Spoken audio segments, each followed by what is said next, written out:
j'ai étudié et exploré en profondeur le sujet des démons et de la démonologie, et une observation ressort, ce sujet est rarement abordé dans les sermons aujourd'hui. C'est déroutant, n'est-ce pas? Surtout si l'on considère la fréquence à laquelle Jésus a abordé ce sujet au cours de son ministère, alors que les églises modernes semblent l'éviter. Pourquoi? Les démons sont un thème récurrent dans toute la Bible. Dans l'Ancien Testament seulement, les démons sont spécifiquement mentionnés 3 fois, référencés comme des esprits mauvais 8 fois, et parfois décrits comme des princes, comme dans Daniel chapitre 10. Le Nouveau Testament va encore plus loin, avec des mentions fréquentes des démons, appelés démoniens ou esprits mauvais, dans divers passages. Pour vraiment comprendre l'histoire et le développement des démons, nous devons commencer à la racine même, leur origine. Certes, il existe un certain désaccord sur l'origine exacte des démons. La Bible ne fournit pas de récit détaillé de leur début, ce qui laisse beaucoup à l'interprétation. Je vais donc présenter plusieurs théories sur l'origine des démons, vous permettant de tirer vos propres conclusions. Première théorie, les démons en tant qu'anges déchus. Une théorie importante parmi les érudits bibliques est que les démons sont en fait des anges déchus. Cette perspective est ancrée dans la croyance que Satan, à l'origine un ange nommé Lucifer, s'est rebellé contre Dieu et a ensuite été chassé du ciel.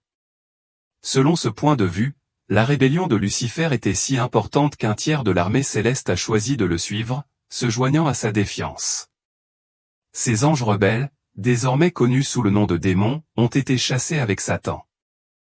On trouve un appui à cette théorie dans Matthieu 25, 41, où Jésus déclare « Alors il dira à ceux qui seront à sa gauche, retirez-vous de moi, maudits, dans le feu éternel qui a été préparé pour le diable et ses anges. » L'utilisation du « sien » implique une association directe entre Satan et ses anges, suggérant qu'ils partagent son sort. Ce verset indique que l'enfer a été spécifiquement créé comme un lieu de punition pour Satan et ses disciples, les anges déchus. Cependant, ce point de vue n'est pas sans critique. Certains érudits remettent en question l'idée que tous les démons sont des anges déchus en se référant à des passages tels que 2 Pierre 2h4 et Jude 1h6.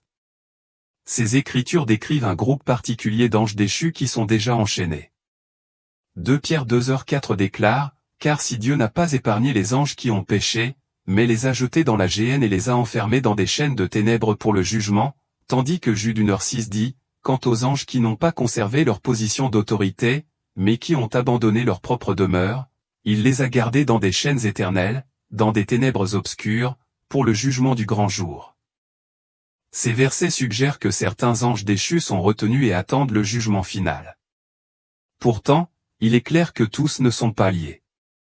Satan, en tant que chef de la rébellion, reste actif et libre dans le monde.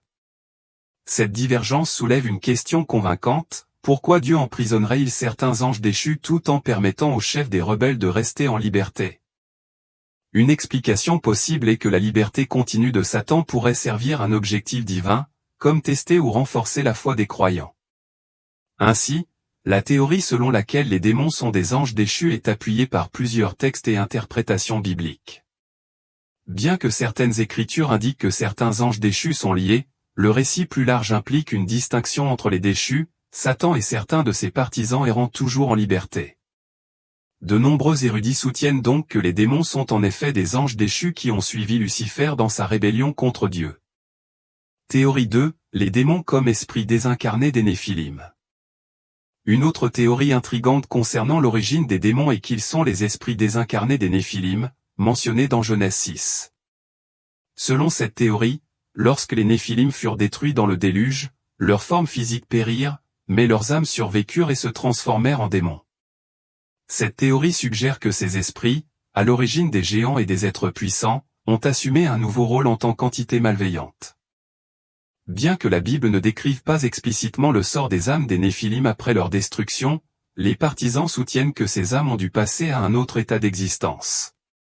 Ils croient que la nature intrinsèquement mauvaise des Néphilim a persisté au-delà de la mort physique, conduisant à leur manifestation en tant que démons. Cependant, cette théorie est confrontée à des défis théologiques et scripturaires importants. L'un des principaux problèmes est l'apparente incohérence avec le jugement de Dieu. si le déluge était un acte divin de purification visant à éradiquer l'extrême méchanceté des Néphilim, il semble contradictoire que leurs âmes continuent d'exister et de faire des ravages sous forme de démons. De plus, cette théorie n'est pas largement acceptée parmi les érudits et les théologiens. La Bible fournit peu d'informations sur ce qui est arrivé aux âmes des Néphilim, laissant leur sort ouvert à l'interprétation. Certains érudits soutiennent que les Néphilim, résultant de l'union entre les fils de Dieu et des femmes humaines, ont été entièrement anéantis dans le déluge, corps et âme. D'autres suggèrent que leurs âmes ont été jugées ou confinées d'une manière qui les empêche de se livrer à d'autres activités malveillantes. Bien que l'idée que les démons puissent être les esprits désincarnés des Néphilim soit fascinante et tente d'intégrer diverses références scripturales, elle reste spéculative en raison du manque de preuves bibliques définitives. En plus de ces théories, il existe des idées plus marginales, comme la théorie de la race préadamique. Certains proposent que les démons soient issus d'une race d'êtres qui existait avant Adam et Ève. Cette théorie est basée sur des interprétations spéculatives de passages qui suggèrent un écart entre Genèse 1h1 et Genèse 1h2. Cependant, ce point de vue est moins courant et manque de soutien scientifique général. En résumé, bien que la théorie selon laquelle les démons sont les esprits désincarnés des Néphilim offre une perspective intéressante, elle fait face à plusieurs défis et reste l'une des nombreuses hypothèses débattues. La théorie la plus largement acceptée reste celle selon laquelle les démons sont des anges déchus, bien que d'autres théories, notamment celle sur les êtres préadamiques, contribuent également à la discussion plus large. Chapitre 2, la vie et le ministère du Seigneur Jésus-Christ. Cela peut paraître surprenant, mais nous pouvons tirer des enseignements profonds des interactions entre Jésus et les démons. Tout au long de son ministère, Jésus a eu de nombreuses rencontres avec des esprits démoniaques, qui ont répondu à sa présence par la peur et le tremblement. Partout où Jésus allait, son chemin croisait ceux qui souffraient de possession démoniaque, révélant à la fois son autorité divine et sa profonde compassion. L'un des exemples les plus frappants est l'épisode du démoniaque gérasénien dans la région des Gadaréniens. Cet homme était tourmenté par une multitude de démons, appelés « légions », terme désignant une unité militaire romaine de 3000 à 6000 soldats. Cela suggère que l'homme était affligé par des milliers de démons, ce qui souligne la profondeur de son tourment. Lorsque ces démons reconnurent Jésus, ils le supplièrent de ne pas les punir avant le temps fixé. Dans une puissante démonstration d'autorité divine, Jésus chassa les démons de l'homme et leur permit d'entrer dans un troupeau de porcs. Les porcs, accablés par la présence démoniaque, se précipitèrent dans un lac et se noyèrent. Cet incident dramatique met non seulement en évidence les souffrances intenses infligées à l'homme possédé, mais illustre également le pouvoir extraordinaire de Jésus pour délivrer et restaurer. Une autre rencontre notable a eu lieu avec la fille d'une femme cananéenne. Malgré d'importantes barrières culturelles et religieuses, cette mère déterminée à chercher Jésus, plaidant pour la guérison de sa fille. La fille avait été tourmentée par un démon, mais Jésus, ému par la foi de la femme, a chassé le démon et l'a complètement guéri, démontrant sa volonté de franchir les frontières de la société pour apporter soulagement et restauration. Dans une situation différente, un garçon affligé par un esprit maléfique a été amené à Jésus après que ses disciples aient été incapables de chasser le démon. L'esprit avait provoqué de graves convulsions et de la détresse chez le garçon. Avec une autorité suprême, Jésus a réprimandé le démon et a guéri le garçon instantanément, démontrant ainsi son pouvoir sans précédent sur les forces spirituelles. La rencontre de Marie-Madeleine avec Jésus est particulièrement significative. Elle avait été possédée par cette démon, la laissant dans un état de profond désespoir.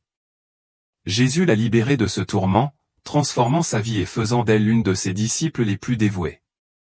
Dans chacune de ces rencontres, les personnes affligées par les démons étaient dans un état de profonde souffrance et de désespoir jusqu'à ce qu'elles rencontrent Jésus. Les démons, reconnaissant son autorité suprême, ont réagi avec crainte et soumission. Chaque cas de délivrance met en évidence non seulement l'intense souffrance endurée par les possédés, mais aussi l'immense pouvoir de Jésus pour libérer et guérir. Au travers de ces rencontres, Jésus a démontré son autorité sur le monde spirituel et sa compassion pour ceux qui étaient en détresse, offrant liberté et guérison à tous ceux qui venaient à lui avec foi. Chapitre 3, les démons au fil des siècles. L'ère chrétienne primitive, du 1er au 5e siècle. du 1er au 5e siècle, la croyance dans les démons en tant qu'esprit réel et malveillant était répandue. On pensait que ces entités avaient le pouvoir de posséder des individus, d'infliger des maladies et d'éloigner les gens de Dieu. Cette perception était fortement influencée par les traditions juives et a été encore renforcée par les récits du Nouveau Testament détaillant Jésus et ses disciples chassant les démons. Saint Augustin, une figure clé de la théologie chrétienne primitive, a fourni une description détaillée des démons dans son ouvrage fondateur, La Cité de Dieu. Augustin a décrit les démons comme des êtres malveillants dont le but était d'éloigner l'humanité de Dieu. Il a soutenu que ces démons étaient essentiellement des anges déchus qui s'étaient retournés contre la volonté divine. Augustin a également lié ces entités démoniaques aux dieux païens romains, suggérant que les rituels et les offrandes païennes étaient en fait dirigés vers ces esprits maléfiques. Il a souligné la nature omniprésente et insidieuse des démons, qui pouvaient se manifester par des souffrances physiques et spirituelles. Augustin a exhorté les chrétiens à être vigilants face à de telles tentations et à compter sur le pouvoir du Christ pour se protéger. Tertullien, un autre penseur chrétien influent des premiers temps, a largement abordé la question des démons, en particulier dans son rôle de défenseur de la doctrine chrétienne. Dans ses écrits, notamment Apologie et sur l'idolâtrie, Tertullien a soutenu que les dieux païens vénérés dans la société romaine étaient en fait des démons déguisés. Il soutenait que ces fausses divinités avaient pour but de piéger les gens par le biais d'un culte trompeur. Selon Tertullien, des pratiques comme l'idolâtrie et diverses fêtes païennes étaient inspirées et orchestrées par des forces démoniaques. Il appelait les chrétiens à rejeter ces pratiques idolâtres et à rester inébranlables dans leur dévotion à Dieu. Les œuvres d'Augustin et de Tertullien reflètent une profonde préoccupation pour l'influence des démons et leur rôle dans l'éloignement des gens du vrai culte. Leurs écrits illustrent la compréhension chrétienne primitive des démons comme des forces actives et malveillantes en opposition à Dieu, et soulignent l'importance de la vigilance et de la foi dans la lutte contre leur influence. Moyen GE au XVe siècle. Tout au long du Moyen GE, la croyance aux démons est restée omniprésente et influente, les démons étant souvent considérés comme des agents de Satan voués à corrompre les âmes humaines. Au cours de cette période, les enseignements de l'Église sur les démons ont été formalisés et la pratique de l'exorcisme est devenue un rituel courant. Cette époque a également été témoin de l'essor des chasses aux sorcières, alimentées par la crainte que des individus, en particulier des femmes, se livrent à la sorcellerie et fréquentent les démons. Les chasses aux sorcières, qui ont commencé sérieusement à la fin du XVe siècle, ont atteint leur apogée au XVIe et XVIIe siècle. Ces chasses étaient alimentées par un mélange complexe de facteurs sociaux, politiques et religieux. Les femmes âgées, veuves ou marginalisées étaient souvent les principales cibles. Elles étaient accusées de faire des pactes avec le diable, d'assister à des sabbats de sorcières et d'utiliser la magie pour nuire à autrui. La peur de la sorcellerie était étroitement liée à des inquiétudes plus larges concernant la stabilité de la société et la pureté religieuse. La publication du Malleus Maleficarum en 1487 par Heinrich Kramer a joué un rôle important dans la perpétuation des chasses aux sorcières. Ce texte notoire a servi de guide complet pour identifier, interroger et poursuivre les sorcières. Il a renforcé la croyance selon laquelle les sorcières étaient de mèche avec les démons, attisant la peur et l'hystérie dans toute l'Europe.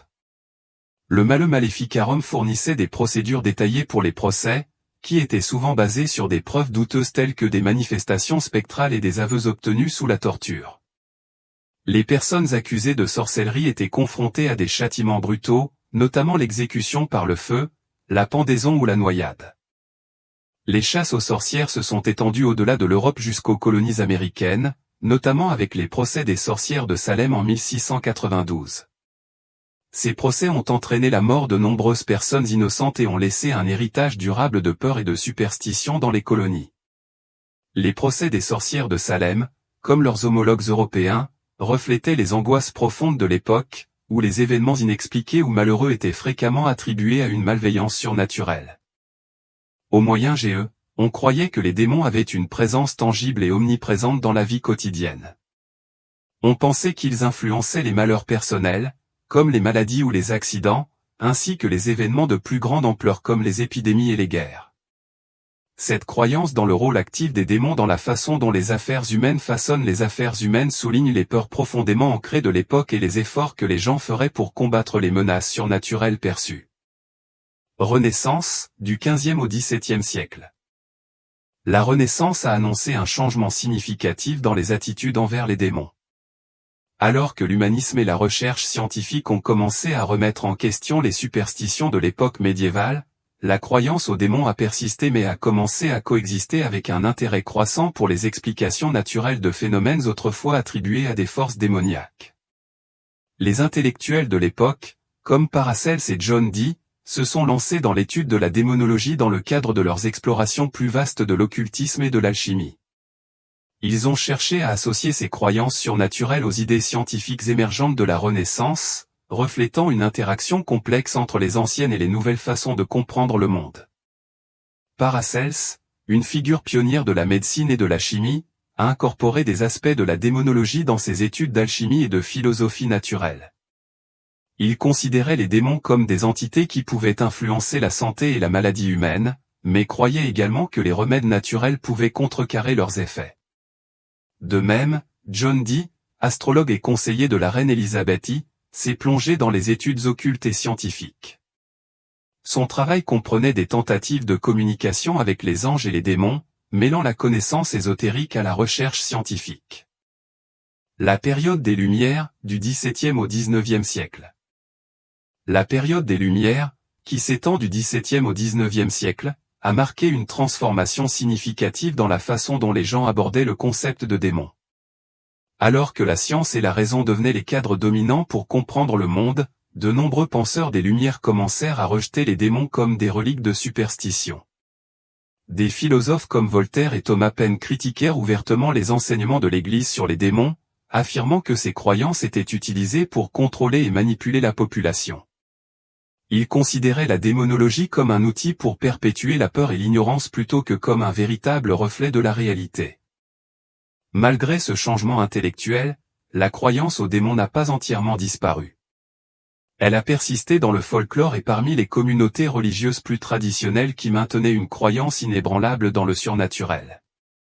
Alors que les penseurs des Lumières défendaient la raison et les preuves empiriques, de nombreuses personnes continuaient à s'accrocher aux croyances traditionnelles dans les démons et les forces surnaturelles. Du XIXe au début du XXe siècle. Au XIXe et au début du XXe siècle, l'essor de la psychologie et de la psychiatrie a apporté de nouvelles perspectives sur les phénomènes jusque-là attribués à la possession démoniaque. Des pionniers comme Sigmund Freud et Carl Jung ont exploré les complexités de l'esprit humain, proposant des explications psychologiques à des comportements et des expériences autrefois considérées comme surnaturelles. La théorie psychanalytique de Freud, par exemple, cherchait à comprendre les racines des troubles mentaux en termes de conflits inconscients plutôt que d'influences démoniaques. Jung, en revanche, a examiné les archétypes et l'inconscient collectif, en incorporant certains éléments mystiques dans son cadre psychologique. Malgré les progrès de la compréhension psychologique, les XIXe et début du XXe siècle ont également vu un regain d'intérêt pour l'occultisme et le spiritualisme. Des mouvements tels que la théosophie, fondée par Helena Blavatsky, et l'essor des médiums et des séances de spiritisme ont indiqué une fascination continue pour le surnaturel. Cette période a révélé une tension dynamique entre la vision du monde scientifique émergente et l'attrait durable des traditions mystiques et occultes. Dans l'ensemble, la Renaissance jusqu'au début du XXe siècle a été témoin d'une évolution complexe dans la compréhension des démons. Alors que les avancées scientifiques et psychologiques remettaient en cause les notions traditionnelles, l'attrait du surnaturel persistait, reflétant la curiosité humaine et la peur de l'inconnu. Du milieu à la fin du XXe siècle. Du milieu à la fin du XXe siècle, on a assisté à un regain d'intérêt notable pour les démons, largement alimenté par l'influence de la culture populaire. Des films tels que L'Exorciste, 1973, et La Malédiction, 1976, ont réintroduit le thème de la possession démoniaque dans la conscience publique, mêlant souvent l'imagerie religieuse traditionnelle à des éléments d'horreur moderne. L'Exorciste, réalisé par William Friedkin et adapté du roman de William Peter Blatty, a eu un impact particulièrement profond. Le film mettait en scène une jeune fille possédée par un démon et l'exorcisme qui s'ensuivait, avec une telle intensité et un tel réalisme qu'il suscitait des réactions extrêmes de la part du public. Des témoignages circulaient sur des personnes qui s'évanouissaient, vomissaient et ressentaient une peur intense pendant les projections. La capacité du film à provoquer des réactions aussi viscérales était sans précédent. Les gens étaient non seulement terrifiés, mais aussi physiquement affectés par l'horreur représentée à l'écran. Comme l'a rappelé un témoin, « Je n'ai pas eu peur, je me suis juste évanoui. » C'était effrayant. Mon expérience avec ce film a été incroyable, surtout avec les gens qui s'évanouissent. Nous avons beaucoup de gens qui vomissent et beaucoup de gens qui tremblent, mais ce qui me surprend vraiment, c'est que les gens s'évanouissent. Je veux dire, je n'ai jamais vu de ma vie un film où les gens s'évanouissent. C'est difficile de faire évanouir les gens. L'impact de l'Exorciste est allé au-delà des réactions immédiates du public. Le film a suscité des débats sur la nature du mal, le pouvoir de la foi et l'authenticité de la possession démoniaque. Ses effets spéciaux et sa narration révolutionnaire ont consolidé son statut de référence dans le cinéma d'horreur, exploitant les peurs profondément ancrées du surnaturel. L'héritage du film perdure, influençant d'innombrables films ultérieurs et continuant à susciter de fortes réactions chez de nouvelles générations de spectateurs. L'impact intense du film a conduit à ce que des ambulanciers soient appelés dans les cinémas pour aider les personnes dépassées par le contenu du film. Des effets psychologiques, tels que des cauchemars et de l'anxiété, ont été fréquemment signalés, et l'Église catholique a noté une augmentation significative des demandes d'exorcisme après la sortie du film. Pour ceux qui s'évanouissent, je sors les sels odorants, a raconté l'un des membres du personnel. Nous en avons deux sortes, une petite bouteille avec des sels odorants que je débouche et que je place sous leur nez, ou de petites pastilles que je casse, et qui leur permettent de reprendre leurs esprits. La plupart d'entre eux, une fois qu'ils se sont évanouis, ne reviennent pas dans le cinéma. Parallèlement à cette résurgence de la culture populaire, les mouvements chrétiens évangéliques ont intensifié leur attention sur la guerre spirituelle. Ces mouvements ont mis l'accent sur la réalité des démons et leur implication active dans le monde. Les livres sur l'exorcisme et la délivrance spirituelle, tels que ceux de Malachi Martin et d'Eric Prince, ont gagné en popularité, reflétant un regain d'intérêt pour la lutte contre les forces démoniaques perçues. Cette période a marqué la confluence de la fascination du cinéma d'horreur pour les démons et d'une insistance accrue des évangéliques sur le conflit spirituel, illustrant la complexité continue de l'engagement de l'humanité avec le surnaturel. Chapitre 4 – Les démons en 2024. En 2024, l'attitude dominante envers les démons reflète des changements sociétaux plus larges vers la laïcité et le matérialisme. Il est décourageant de constater que la croyance aux démons et au monde spirituel a considérablement diminué, de nombreuses personnes n'acceptant plus leur existence. Cette incrédulité généralisée est enracinée dans plusieurs facteurs clés. Au cours des dernières décennies, la sécularisation a gagné du terrain considérablement, en particulier dans les sociétés occidentales. Ce que l'on considérait autrefois comme des entités réelles et malveillantes est aujourd'hui souvent considéré comme de simples constructions mythologiques ou projections psychologiques. Dans la culture d'aujourd'hui, les démons sont souvent relégués au domaine de la fiction, considérés comme aussi peu réels que les vampires, Bigfoot ou le monstre du Loch Ness. Cet état d'esprit est omniprésent dans les médias et le divertissement. Par exemple, une récente rencontre avec la culture populaire a mis en évidence cette tendance. Je suis tombé sur une chanson intitulée « Démon » d'un artiste bien connu. Par curiosité, j'ai regardé la vidéo qui l'accompagnait et j'ai été surpris par sa représentation. L'artiste s'est déguisé en démon, a réalisé des cascades spectaculaires comme grimper sur des murs et a affiché un comportement ouvertement démoniaque. Cette présentation m'a laissé perplexe, sont-ils conscients des implications de la glorification de thèmes aussi dangereux ? Comprennent-ils la gravité de ce qu'ils représentent ? Cette représentation culturelle reflète la vision sociétale plus large selon laquelle les démons sont considérés comme des personnages fictifs plutôt que comme des entités réelles. Cependant, cette perception contraste fortement avec les récits des évangiles, qui dépeignent systématiquement Jésus-Christ confronté aux démons partout où il allait. L'idée selon laquelle les démons n'existent plus n'est pas étayée par les Écritures et néglige la réalité des êtres spirituels. La vérité est que, dans notre monde, des esprits impurs et malveillants existent bel et bien, et la possession démoniaque est une réalité pour certains individus. Il existe une citation bien connue qui dit « Le plus grand tour que le diable ait jamais utilisé a été de convaincre le monde qu'il n'existe pas. Cette tromperie profonde a permis à des forces malveillantes d'opérer en coulisses, souvent inaperçue pour la plupart des gens. Regardez l'état du monde aujourd'hui, le bon sens semble s'estomper et les valeurs morales sont de plus en plus floues. Les frontières entre le bien et le mal sont déformées et la compréhension du bien et du mal est de plus en plus faussée. Les démons sont réels et leur influence est sans doute plus répandue que jamais. La tentative de la société de rejeter cette vérité ne sert qu'à obscurcir la réalité des batailles spirituelles qui se livrent autour de nous. En rejetant l'existence du diable et des démons, nous nous rendons vulnérables à leur influence, incapables de reconnaître ou d'affronter les conflits spirituels qui se produisent dans nos vies. Ce déni renforce par inadvertance leur emprise sur le monde, ce qui rend d'autant plus important de rester vigilant et conscient des dimensions spirituelles de notre existence.